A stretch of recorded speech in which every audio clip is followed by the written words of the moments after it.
आज मैं क्षमता परीक्षा देने वाले परीक्षार्थियों से मैं रूबरू हो रहा हूँ। आदाब व तस्लीम के साथ मैं क्लास शुरू कर रहा हूँ। आज ये तीसरा दिन है। साबका और लाहिका की तारीफ को मैं बताना चाहता हूँ। साबका कहते हैं उपसर्ग को, हिंदी में साबका को उपसर्ग कहते हैं और लाहिका को प्रत्यय कहते हैं। हमारे वो लोग जो हिंदी की जानकारी रखते हैं, हिंदी में उपसर्ग और प्रत्यय को, वो अच्छी तरह जान लें कि उर्दू में वही चीज़ साबका और लाहिका है। साबका की तारीफ यह है जो हर्फ किसी कलमा के शुरू में आकर उसका जुज़्व बन जाए उसे साबका कहते हैं। जैसे बाअदब, बदजुबान, खुशहाल, खूबसूरत वगैरह। तो बा जो है हर्फ है। अब हमारे कोई कोई ऐसे परीक्षार्थी होंगे जो यह जान लें कि कवायद में हर्फ दो तरह के होते हैं। एक हर्फ है हुरूफ तहज्जी के और दूसरी किस्म जो है वो है हर्फ मानवी की। तो यहां जो हर्फ की बात की गई है वो हर्फ मानवी की बात की गई है, यानी बा हर्फ मानवी है। बा का मानी होता है साथ। यहां बद हर्फ है। बद का मानी होता है बुरा। यहां खुश है। खुश का मानी होता है अच्छा, अच्छी। यहां खूब जो है वह हर्फ है। खूब माने अच्छा होता है। बा माने साथ, अदब माने अदब, डिसिप्लिन। बा अदब यानी डिसिप्लिन वाला, अदब वाला, अदब के साथ। बद ज़बान, बद माने बुरा या बुरी, ज़बान माने ज़बान, बद ज़बान बुरी ज़बान वाला। खुशहाल, खुश माने अच्छा, हाल माने हालत, खुशहाल अच्छी हालत। खूबसूरत, खूब माने अच्छा, सूरत माने चेहरा, खूबसूरत अच्छी चेहरा वाला, अच्छा चेहरा वगैरह। उसके बाद सबका को समझ गए। यह किसी कलमा के शुरू में आता है। सबका किसी कलमा के शुरू में आता है। इसको यूं समझ ले कि साबका जो है वो किसी लफ्ज के शुरू में आता है। हाल एक लफ्ज है, उसके पहले खुश आ गया। अब दोनों के मिल जाने से ये खुशहाल लगता है कि एक ही लफ्ज है। उसी तरह खूबसूरत है। खूब अलग हर्फ है और सूरत एक लफ्ज है। सूरत से पहले खूब आकर के ऐसा लग रहा है कि खूबसूरत एक लफ्ज है, लेकिन नहीं, यह खूब हर्फ है, सूरत लफ्ज है और दोनों को मिल जाने से यह अब एक मालूम हो रहा है। इसी को साबका कहते हैं। उसी तरह है बदजुबान। बद हर्फ है और जुबान एक लफ्ज है। तो ये बद ज़बान सुनने के बाद, पढ़ने के बाद लग रहा है कि एक ही लफ्ज है, लेकिन ये हर्फ है, ये लफ्ज है। तो इस तरीके से यही हो गया साबका। साबका उपसर्ग को अगर आप जानते हैं तो साबका वही चीज़ है उर्दू में जो हिंदी में उपसर्ग है। उस तरीके से अब है लाहिका, जो हर्फ किसी कलमा के आखिर में आकर, जो हर्फ किसी कलमा के आखिर में आकर उसका जुज़्व बन जाए। अब एक चीज मैंने आप लोगों को बता देना चाहता हूं, ये जुज़्व यहां लिखा हुआ है ना, जुज़्व, इसको सही पढ़ने के लिए हिंदी में भी लिख दिया गया है जुज़्व। जुज़्व के मानी होते हैं पार्ट, हिस्सा। जुज़्व के मानी पार्ट, हिस्सा, भाग। जो हर्फ किसी कलमा के आखिर में आकर उसका जुज़्व बन जाए उसे लाहिका कहते हैं। जैसे बागीचा, हिंदुस्तान, साहिबगंज, ये गंज आखिर में आया। बाग में यचे जो है आखिर में आया तो बागीचा बन गया। हिंदू में ये सितान आखिर में आया तो हिंदुस्तान बन गया। तो साहिबगंज में गंज आखिर में आया तो ये साहिबगंज हो गया। तो इसको कहते हैं प्रत्यय हिंदी में, और उसी को उर्दू में लाहिका कहते हैं। जो आखिर में आए, जो किसी की आखिर में आए वो लाहिका हो गया, जो किसी के शुरू में आए वह साबका हो गया।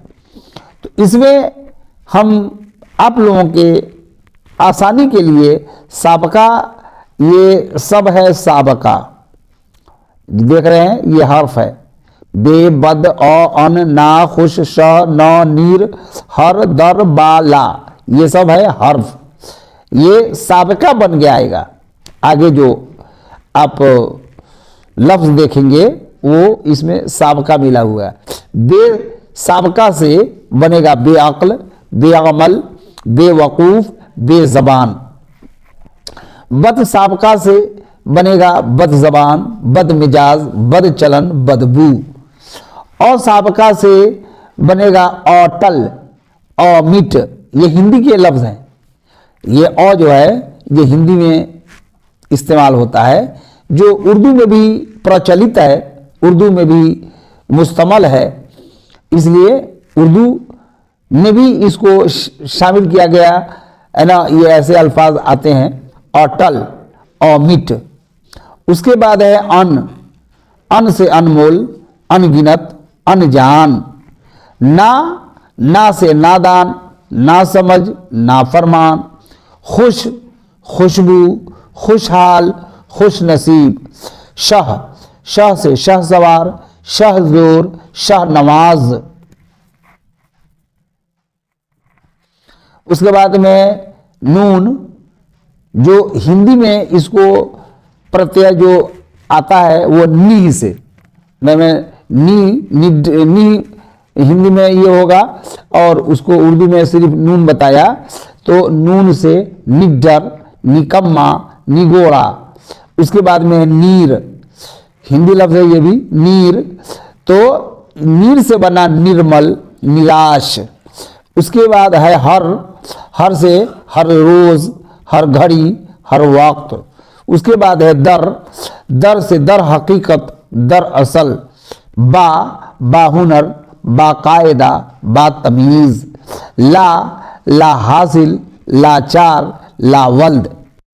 उसके बाद है गैर से गैर हाजिर, गैर मुस्लिम, गैर मुमकिन। उसके बाद है फी से फिलहाल, फिलवाक़े। उसके बाद है जू या जी, जू हो या जी हो, दोनों का मानी एक है। जू का भी वही मानी है जो जी का मानी है, यानी वाला। जुल हाल, जिल हिज्जा, जुल जलाल। अब लाहिका है। उर्दू, ये प्योर उर्दू के अल्फाज हैं। काफ आखिर में, किसी लफ्ज में काफ जो हर्फ है इसको जोड़ने से, ढोल में अगर काफ जोड़ दें तो ढोलक हो जाएगा, और गोल में काफ जोड़ देंगे तो गोलक हो जाएगा। री आखिर में जोड़ेंगे तो टांग से टंगरी। उसके बाद है री बड़ी रे से, तो पलंग से पलंगड़ी, और दाम से दमड़ी। तो ये पलंग से पलंगड़ी, दाम से दमड़ी। अब है रा, तो मुख से मुखड़ा और लूथरा। उसके बाद में है ली, कुंडा से कुंडली और सूप से सुपली। उसके बाद में है वा, मर्द से मर्दवा। उसके बाद या, बहन से बहिनिया, औरत से औरतिया। ये लाहिका है।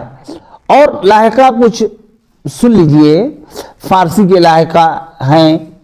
जैसे अभी आपने सुना ऊपर में हिंदुस्तान सिता जोड़ के बनाना होगा, दबिस्तान, गुलसितां, बूसितां, हिंदुस्तान, पाकिस्तान, अफगानिस्तान, कजाकिस्तान, ये सब सिता जोड़ करके, लाहिका सिता जोड़ेंगे तो ये अल्फाज बनेगा।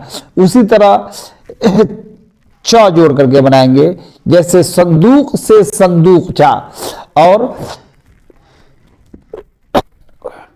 ताक से ताकचा, संदूक से संदूकचा, ताक से ताकचा, बाग से बागीचा और गालीचा।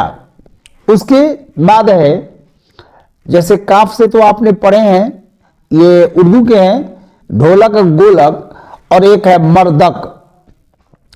फारसी में छोटी काफ लाने से फिर मर्दक हो जाएगा। और याए तस्गीर, इसको याए तस्गीर बोलते हैं। तो याए तस्गीर भी किसी लफ्ज में जोड़ देने से, जैसे मर्द से मर्दे, मर्दे हमारे बोलचाल में है, हम अपने छोटे किसी लड़के को मर्दे कहते हैं। मर्दे का मानी होता है छोटा मर्द, ये छोटाई को जाहिर करने के लिए ये को इस्तेमाल करते हैं, मर्दे। और उसी तरीके से है शन, शन जो है लाहिका है, गुल में शन जोड़ने से गुलशन हो जाएगा। उसी इस तरह और भी फारसी के बहुत सारे अल्फाज हैं जो ये लाहिका बन करके आते हैं। और फिर मैं आप लोगों को ये बताने की कोशिश किया, इन अल्फाज को ज़हन नशी रखिए। फिर आगे आप लोगों से मेरी दूसरे क्लास में मुलाकात होगी।